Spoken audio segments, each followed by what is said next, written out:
அனைவருக்கும் இனிய காலை வணக்கம். இணைந்திருப்பது இலங்கையின் முதற்தர செய்தி விளங்குகிற நியூஸ் ஃபர்ஸ்டின் காலை நேர பிரதான செய்தி அறிக்கையுடன் கொழும்பில் அமைந்துள்ள நியூஸ் ஃபர்ஸ்டின் பிரதான கலையகத்திலிருந்து உங்களை சந்திக்கும் நான் ஜூலியன் சிந்துஜான். மலர்ந்திருக்கும் இந்நாள் இனிய நாளாக அமைய அனைவருக்கும் வாழ்த்துக்கள். அதேபோன்று அமெரிக்கா மத்திய கிழக்கு நாடுகளிலிருந்து சக்தி குளோபலோடாக இணைந்திருக்கும் உங்களை சந்திப்பதிலும் மிகுந்த மகிழ்ச்சி. விரிவான செய்திகளுக்கு செல்லும் முன்னர் முதலில் இன்றைய தினத்திற்கான தலைப்புச் செய்திகள்.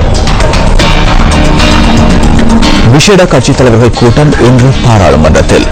ஜனாதிபதியின் ஜெர்மன் மற்றும் ஆஸ்திரேலிய விஜயத்தினால் நாட்டிற்கு பல நன்மைகள் கிட்டவுள்ளதாக அமைச்சர் மஹிந்த சமரசிங்க தெரிவிப்பு.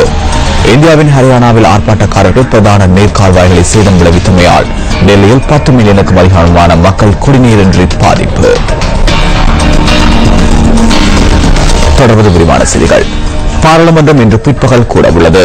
சபை அமர்வுகள் இடம்பெற முன்னர் அரசியலமைப்பு திருத்தம் மீதான விவாதத்தை இன்று நடத்துவதா இல்லையா என்பது தொடர்பில் கட்சித் தலைவர்களின் கூட்டத்தில் தீர்மானம் மேற்கொள்ளப்பட உள்ளது. இன்று முற்பகல் 9 மணி அளவில் சபாநாயகர் கரு ஜெயசூரிய தலைமையில் இந்த கூட்டம் நடத்தப்பட உள்ளது.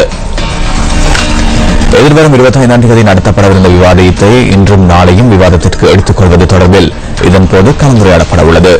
இந்த விவாதத்தை இன்று நடத்துவதற்கு இணக்கம் காணப்படும் பட்சத்தில் விவாதத்தின் இறுதியில் அது குறித்து தீர்மானிக்கப்பட உள்ளது.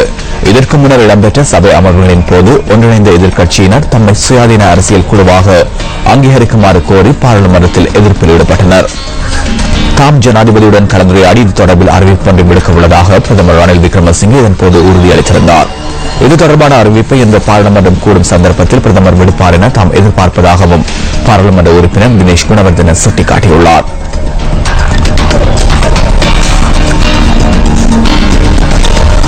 ஆசிய அபிவிருத்தி வங்கியின் தலைவர் டஹியா நாகோ இன்று இரவு இலங்கையை வந்தடைந்தார்.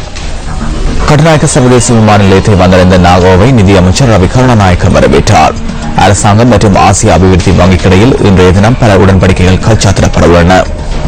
சிறிய மற்றும் நடுத்தர கைத்தொழில் உற்பத்தியாளர்களை கட்டியெழுப்பும் திட்டங்களுக்கு அமைவாக இந்த உடன்படிக்கைகள் கைச்சாத்திடப்பட உள்ளதாக நிதியமைச்சர் தெரிவித்தார். ஆசிய அபிவிருத்தி வங்கியின் தலைவர் 2 நாட்கள் நாட்டில் தங்கியிருக்க உள்ளமை குறிப்பிடத்தக்கது.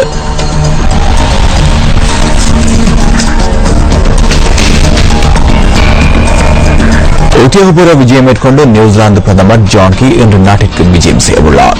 அவரை உத்தியோகபூர்வமாக வரவேற்கும் நிகழ்வு நாளை காலை ஜனாதிபதி மைத்ரிபால சிறிசேன தலைமையில் இடம்பெறவுள்ளதாக வெளிவிவகார அமைச்சர் தெரிவித்தது.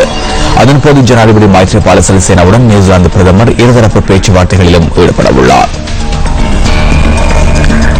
ஐக்கிய தேசிய கட்சியின் பாராளுமன்ற உறுப்பினர் நளின் பண்டார ஜெயமக கட்சியின் தலைமையகமான ஸ்ரீகோத்தாவில் இன்று ஊடக சந்திப்பு ஒன்றை நடத்தினார்.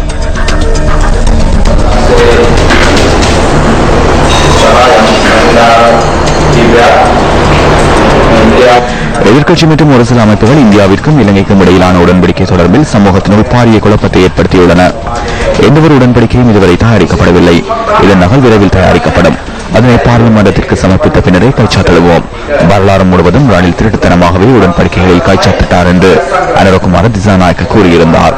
அவ்வாறு ஒருபோதும் உடன்படிக்கைகளில் கைச்சாத்திடவில்லை. அவருடன் ஏதும் திருட்டுத்தனமாக ரணில் விக்ரமசிங்க உடன்படிக்கை கைச்சாத்திட்டுள்ளாரா என தெரியவில்லை. நாங்கள் அறிந்த வரையில் என்றால் உடன்படிக்கைகள் பகிரங்கமாகவே கைச்சாத்திடப்பட்டுள்ளன. புதிய கட்சி ஒன்றை உருவாக்க குறித்து பாராளுமன்ற உறுப்பினர் இதன்போது கருத்து தெரிவித்தார். புதிய கட்சி ஒன்றை உருவாக்கப் போவதாக மைத்ரிபால சிறிசேனவை அச்சுறுத்துகின்றனர். மஹிந்த ராஜபக்ச குடும்பத்திற்கு தங்களை சுற்றியுள்ளவர்களை காப்பாற்றுவதற்காக புதிய கட்சி என்ற பெயரை காட்டுகின்றனர். மைத்ரிபால சிறிசேன இதற்கெல்லாம் அஞ்ச மாட்டார்.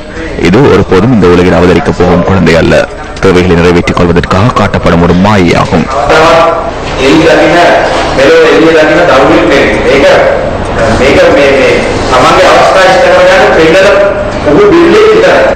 முன்னாள் பிரதமர் நீதியரசர் சரத்தின் செல்வா தொடர்பிலும் பாராளுமன்ற உறுப்பினர் நளின் பண்டார ஜெயகம கருத்துக்களை கோரினார். சரத்தின் செல்வா உயராத மேடை ஒன்று எம்மால் தேடிக்கொள்ள முடியாமல் உள்ளது. அனைத்து மேடைகளிலும் அவர் இருந்தார். சந்திரிகா பண்டநாயக்கவின் மேடையில் இருந்தார். சரத் பொன்சேகாவின் மேடையிலும் இருந்தார்.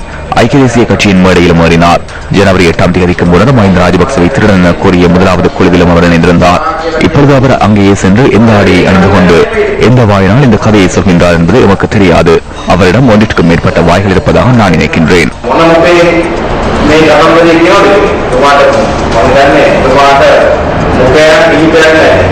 ஊடக சுதந்திரம் குறித்த பாராளுமன்ற உறுப்பினர் இதன்போது கருத்துக்களை குறிப்பிட்டார்.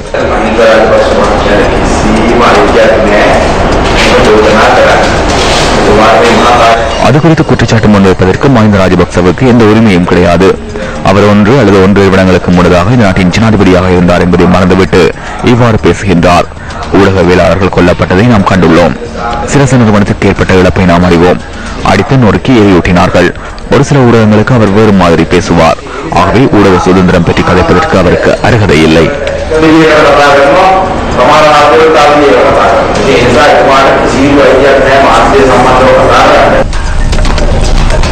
ஜனாதிபதி மைத்ரிபால சிறிசேனவின் ஜெர்மன் மற்றும் ஆஸ்திரிய நாடுகளுக்கான உத்தியோகபூர்வ விஜயம் குறித்து திறன் அபிவிருத்தி மற்றும் தொழிற்பயிற்சி அமைச்சர் மஹிந்த சமரசிங்க இவ்வாறான கருத்தினை தெரிவித்திருந்தார்.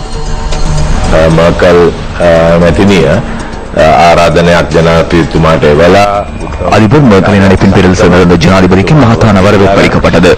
1.5 மணி நேரம் உங்களுடன் கலந்துரையாடினார். ஜெர்மனியிடமிருந்து இலங்கைக்கு தேவையான உதவிகள் மற்றும் ஒத்துழைப்புகள் குறித்து கேட்டறிந்தார். அந்த சந்தர்ப்பத்தை ஜனாதிபதி அதிகபட்சமாக பயன்படுத்திக் கொண்டார். குறிப்பாக ஜெர்மனி முதலீட்டாளர்களுக்கு ஜனாதிபதி அழைப்பு விடுத்தார். இலங்கைக்கு வந்து இப்பொழுது நிலவுகின்ற அரசியல் ஸ்திரத்தன்மை, சமூக ஸ்திரத்தன்மை என்பவற்றினால் பயன்பெறுமாறும் கோரிக்கை விடுக்கப்பட்டது. அத்துடன் ஏற்றுமதி துறையை மேலும் மேம்படுத்திக் கொள்வதற்காக இணைந்து கொள்ளுமாறும் ஜனாதிபதி அழைப்பு விடுத்தார். GSP பிளஸ் சலுகை மற்றும் மீனவர்களுக்கு விதிக்கப்பட்டுள்ள தடைகளை அகற்றும் பட்சத்தில் நமது நாட்டின் பொருளாதாரம் மேலும் முன்னேற்றம் அடையும் என்றும் சுட்டிக்காட்டப்பட்டது. இது ஜனாதிபதிக்கு மட்டுமல்லாது இந்த நாட்டிற்கு கிடைத்த கௌரவமாகவே நான் காண்கின்றேன். ஆஸ்திரியாவுக்கு முதலாவது முறையாகவே வரலாற்றில் நமது அரசு தலைவர் ஒருவர் விஜயம் மேற்கொண்டுள்ளார். प्रथम वतावट अपने इतिहास से प्रथम वतावट राज्य नायक गया अवस्था அரசியல் யாப்பு திருத்தம் தொடர்பில் மக்கள் கருத்தறியும் நடவடிக்கை இன்றைய தினம் திருகோணமலையில் முன்னெடுக்கப்பட உள்ளது. திருகோணமலை மாவட்ட செயலகத்தில் மக்கள் கருத்தறியும் நடவடிக்கை இடம்பெறுகின்றது. இதற்கு முன்னர் அரசியலமைப்பு தொடர்பில் மக்கள் கருத்தறியும் நடவடிக்கை கொழும்பு, யாழ்ப்பாணம் மற்றும் நுவரெலியா உள்ளிட்ட பல மாவட்டங்களில் இடம்பெற்றிருந்தது. இதன்போது மக்களுக்கு தனிநபராகவோ அல்லது குழுவாகவோ தமது கருத்துக்களை தெரிவிக்க முடியும் என அரசியலமைப்பு திருத்தம் தொடர்பில் மக்களின் கருத்தறியும் குழுவின் தலைவர் லால் விஜயநாயக்க சுட்டிக்காட்டியிருந்தார். மாத்தளை ஸ்ரீ முத்துமாரியம்மன் தேவஸ்தானம் வருடாந்த மாசிமக மகோற்சவத்தை முன்னிட்டு விசேட போக்குவரத்து திட்டம் அமல்படுத்தப்பட உள்ளதாக போலீஸ் தலைமையகம் தெரிவித்துள்ளது. அதற்கமைய இன்றைய தினமும் காலை 7 மணி தொடக்கம் மாலை 6 மணி வரை மாத்தளை நகரில் விசேட போக்குவரத்து திட்டம் அமல்படுத்தப்பட உள்ளது. ரதோற்சவம் காரணமாக மாத்தளை நகரின் பிரதான வீதி மற்றும் ராஜ வீதி வாகன நெரிசல் அதிகரிக்கக்கூடும் என்பதால் அதனை மட்டுப்படுத்துவதற்கு நடவடிக்கை மேற்கொள்ளப்பட்டுள்ளது. இதன் காரணமாக குறித்த வீதிகளை பயன்படுத்தும் வாகன சாரதிகள் மாற்று வீதிகளை பயன்படுத்துமாறு போலீசார் அறிவுறுத்தல் விடுத்துள்ளனர். அதற்கமைய தம்புளையிலிருந்து மாத்திரை நோக்கி வரும் வாகனங்கள் தொடகமுவ சந்தியில் இடது பக்கமாக திரும்பி இம்புலதண்ட வீதியூடாக கரன்கமுவ சந்திக்கு சென்று அங்கிருந்து வலது பக்கமாக திரும்பி பராவத்தை வீதியூடாக பயணித்து கந்தலுவல பாலத்தை சென்றடைந்து அங்கிருந்து ரத்தோட்டை வீதியூடாக பேரகம சந்திக்கு சென்று அங்கிருந்து வலது பக்கமாக உள்ள கீவுல வீதியூடாக மாத்திரை நகரை சென்றடைய முடியும் என போலீசார் தெரிவித்தனர். மேலும் கண்டியிலிருந்து தம்பளை நோக்கி பயணிக்கும் வாகனங்கள் பலகடுவ சந்தியிலிருந்து கோம்பியன்கொட வீதியூடாக தம்பளைக்கு செல்ல முடியும் எனவும் குறிப்பிடப்பட்டுள்ளது. ஹெவன் டேவான் காட்டுப்பகுதியில் நேற்று மாலை தீ பரவியது. காட்டுப்பகுதியில் பரவிய தீ நேற்று இரவு கட்டுப்பாட்டுக்குள் கொண்டு வரப்பட்டதாக நமது பிராந்திய செய்தியாளர் தெரிவிக்கின்றார். இந்த தீயால் 5 ஏக்கர் நிலப்பகுதி சேதமடைந்துள்ளமை குறிப்பிடத்தக்கது.